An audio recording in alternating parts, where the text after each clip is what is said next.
কর্মের বিষয়ে ভুলে যায়।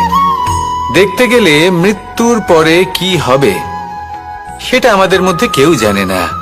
সেটা তো মৃত্যুর পরেই আমরা জানতে পারবো। কিন্তু এই মৃত্যু পর্যন্ত নিজের জীবনের সারথি হলেন আপনি নিজেই, তাই না? আপনি চাইলে এই জীবনকে স্বর্গও করতে পারেন, আবার নরকেও পরিণত করতে পারেন।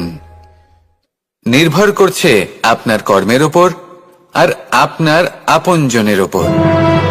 আপনি যাদের আপন বলে মনে করেন, অনেক সময় যাদের আপনি বন্ধু বলে মনে করেন, কথায় আছে যে প্রকৃত বন্ধুর মধ্যে ঈশ্বর বসবাস করেন।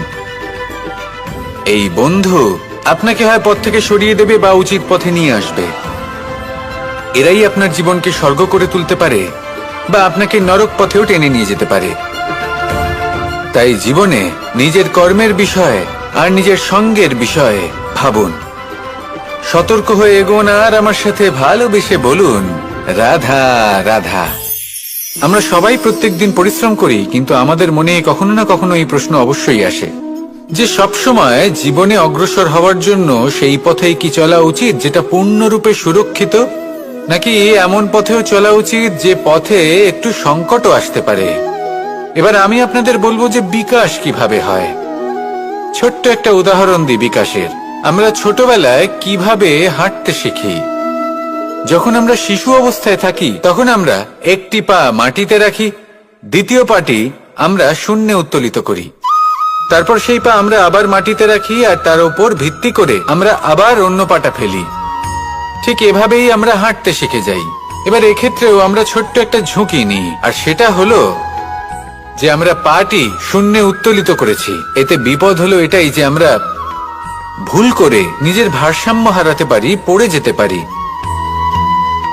অনেকবার পড়েও যাই, কিন্তু তারপরে কি হয়, আমরা আবার উঠে দাঁড়াই আর চলতে শুরু করে দিই। আর ঠিক এভাবেই আমরা হাঁটতে শিখে যাই।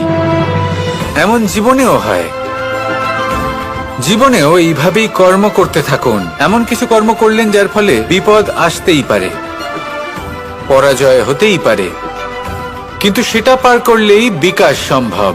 তাই কর্ম করতে থাকুন আর আমার সাথে ভালোবেসে বলুন, রাধা রাধা। কখনো কখনো আমরা অনেক কিছু ভাবি, তারপর দুঃখী হয়ে যাই যে এত কিছু ভাবা সত্ত্বেও আমরা যে কর্ম করতে চেয়েছিলাম সেটা করতেই পারলাম না, যে লক্ষ্যটা আমরা লাভ করতে চাইছিলাম সেটা করতেই পারলাম না। আমরা সংসারের সামনে এটা ঘোষণা করে ফেলি, কথা দিয়ে ফেলি যে এই কর্ম আমি করে দেখাবো, এই সাফল্য আমি প্রাপ্ত করেই ছাড়ব, কিন্তু করতেই পারি না। তার কারণটা কি?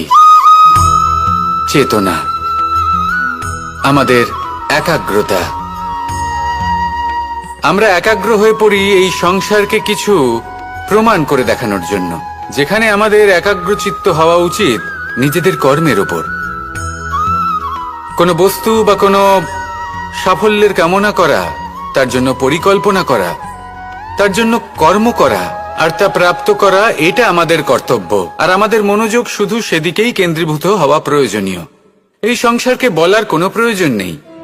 একবার যদি আপনি কর্ম করে দেখান তাহলে সংসার এমনিও দেখতে পাবে। সেই জন্য প্রতিশ্রুতি দেবার পরিবর্তে দৃঢ় সংকল্প করে অগ্রসর হতে থাকুন। শুধু ভাবার বদলে কর্ম করতে শিখুন, আর বলার পরিবর্তে সেটা করে দেখাতে শিখুন। একবার সাফল্য লাভ করুন, তারপর এই সংসারকে বলবেন যে এটা আমি ভেবেছিলাম আর সেটাই আমি করে দেখিয়েছি। কর্ম করুন আর আসুন আমার সাথে ভালোবেসে বলুন, রাধা রাধা।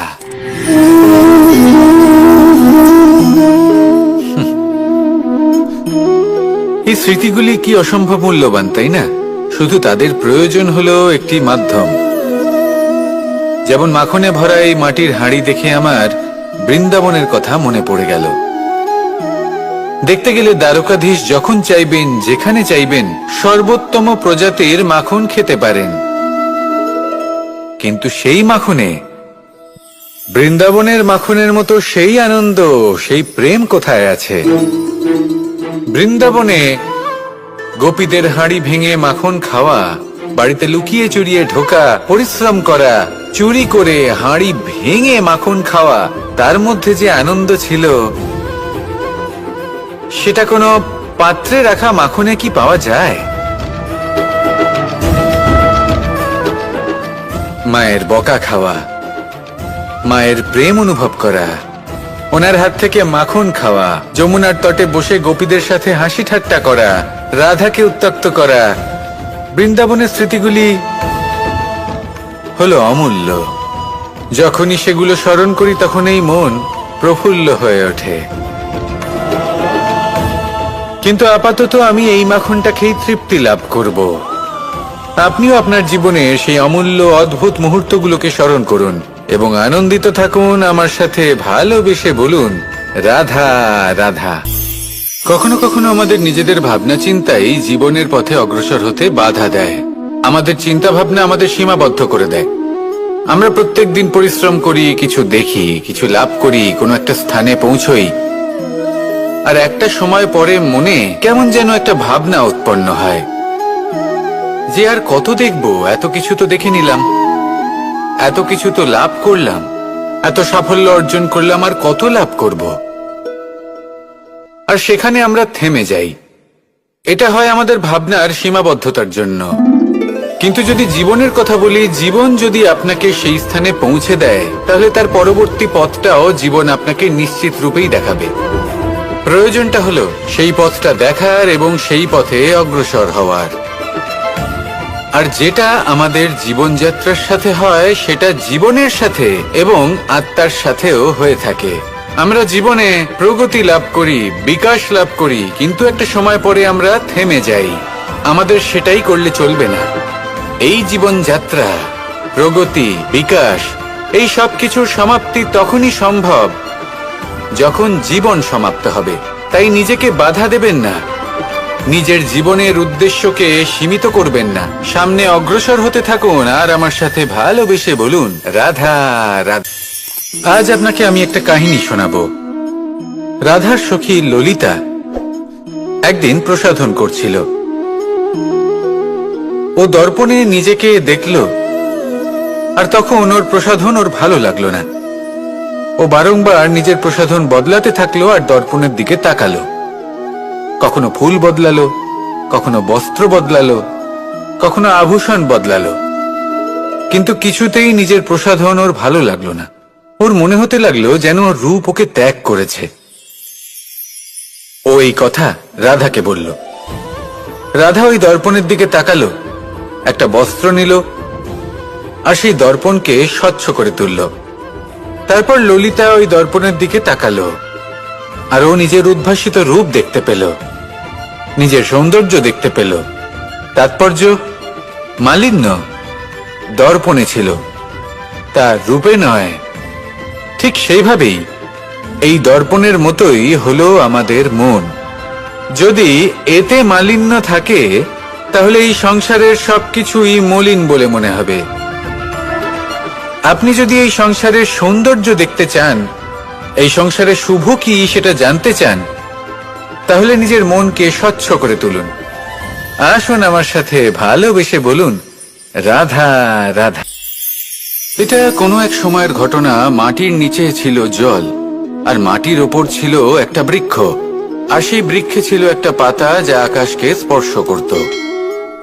যখনই কোনো ব্যক্তি আসতেন, সেই পাতাকে দেখে তার প্রশংসা করতেন। তাই বলে আকাশে সোনার মেঘ, কত ছবি আঁকে আপনার নাম কভু লিখে নাহি রাখে। অর্থাৎ প্রতিনিধি ওই বৃক্ষের পাতাকেই মনে করা হতো, সব প্রশংসা ওই পাতাকেই করা হতো। যেখানে চোখের আড়ালে থাকা সেই জল মাটির নিচে থেকে নিঃস্বার্থভাবে নিজের কাজ করে যেত, সেই বৃক্ষকে শক্তি প্রদান করত। কয়েকদিন পরে সেই পাতার অহংকার হতে শুরু করলো। সে ভাবতে শুরু করলো যে আমিই হলাম এই জলের অস্তিত্ব, আমি আছি সেই কারণেই এই জলের কথা স্মরণ করা হয়। আর কিছুদিন পরে সেই বৃক্ষ সেই জল শোষণ করা বন্ধ করে দিল এবং সর্বপ্রথম মৃত্যু হলো সেই পাতার। সেই পাতা যা আকাশকে স্পর্শ করছিল তা ঝরে মাটিতে পড়ে গেল। আর প্রত্যেক ব্যক্তি তার ওপর দিয়ে হেঁটে চলে যেত, তাকে দেখে আর কেউ প্রশংসা করত না। সেই জন্য জীবনে কখনো অহংকার করবেন না। বিশেষ করে তাদের কখনো অহংকার প্রদর্শন করবেন না যাদের কারণে আপনি সাফল্য লাভ করেছেন, যারা আপনার জীবনের আধার। চিরকাল তাদের প্রতি কৃতজ্ঞ থাকুন, তাদের সাথে সম্পর্ক বজায় রাখুন, তাদের সাহায্য করুন, আর আমার সাথে ভালোবেসে বলুন, রাধা রাধা। পরম শক্তি প্রকৃতি, এ হলো এই সংসারে সব থেকে বেশি শক্তিশালী। এই প্রকৃতির সামনে কারোর কোনো অস্তিত্ব নেই। এই প্রকৃতি আমাদের জীবন যাপনের জন্য অসংখ্য সম্পদ প্রদান করেছেন, আর তার সাথে এই বিষয়টার দিকেও বিশেষ যত্নবান হয়েছেন যে আমরা যেন এর মোহজালে ফেঁসে না যাই। যেমন পেট ভরানোর জন্য চাল ডাল প্রদান করেছেন, তার সাথেই সেই চাল ডালের মধ্যে কীটের উপস্থিতি রেখেছেন, যাতে সেই চাল ডাল সময়ের সাথে সাথে খারাপ হয়ে যায়। উচিত সময় যদি গ্রহণ না করেন তাহলে সমস্ত সবজি নষ্ট হয়ে যাবে। যেমন আমাদের এই মনুষ্য শরীর, তা সে যতই সুন্দর হোক না কেন, মৃত্যুর পরে এই শরীরে পচন ধরে, যাতে এই শরীর থেকে দুর্গন্ধ বেরোয়। এমনটা প্রকৃতি কেন করেছে? যাতে আমরা যত শীঘ্র সম্ভব সেই দেহের অন্ত্যেষ্টিক্রিয়া করতে পারি, তাকে বিদায় জানাতে পারি, আর তাকে